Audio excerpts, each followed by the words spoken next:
Good morning. On Tuesday, the world will be watching as America celebrates a right that goes to the heart of our greatness as a nation. For the 43rd time, we will execute the peaceful transfer of power from one president to the next. The first inauguration took place 220 years ago. Our nation's capital had yet to be built, so President George Washington took the oath of office in New York City. It was a spring day, just over a decade after the birth of our nation, as Washington assumed the new office that he would do so much to shape, and swore an oath to the Constitution that guides us to this very day. Since then, inaugurations have taken place during times of war and peace, in depression and prosperity. Our democracy has undergone many changes, and our people have taken many steps in pursuit of a more perfect union. What has always endured is this peaceful and orderly transition of power. For us, it is easy to take this central aspect of our democracy for granted.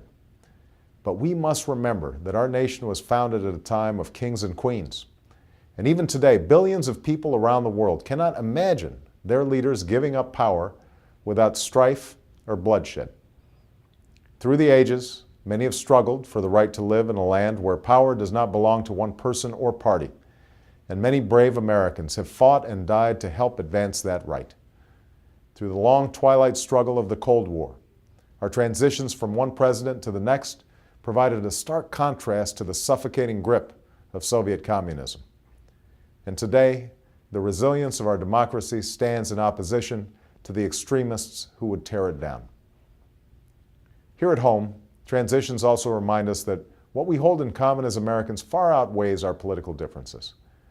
Throughout the current transition, President Bush and his administration have extended the hand of cooperation and provided invaluable assistance to my team as we prepare to hit the ground running on January 20th. There's much work to be done, but now all Americans hold within our hands the promise of a new beginning. That is why the events of the next several days are not simply about the inauguration of an American president. They will be a celebration of the American people. We will carry the voices of ordinary Americans to Washington. We will invite people across the country to work on behalf of a common purpose through a National Day of Service on Monday.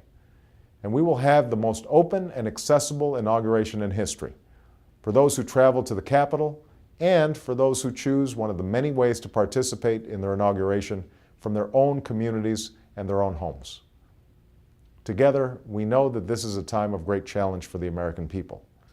Difficult days are upon us, and even more difficult days lie ahead. Our nation is at war. Our economy is in great turmoil. And there is so much work that must be done to restore peace and advance prosperity.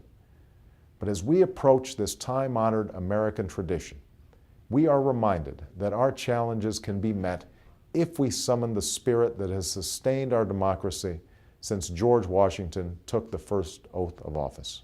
Addressing the nation that day, Washington explained his decision to serve, saying, "I was called by my country, whose voice I can never hear but with veneration and love."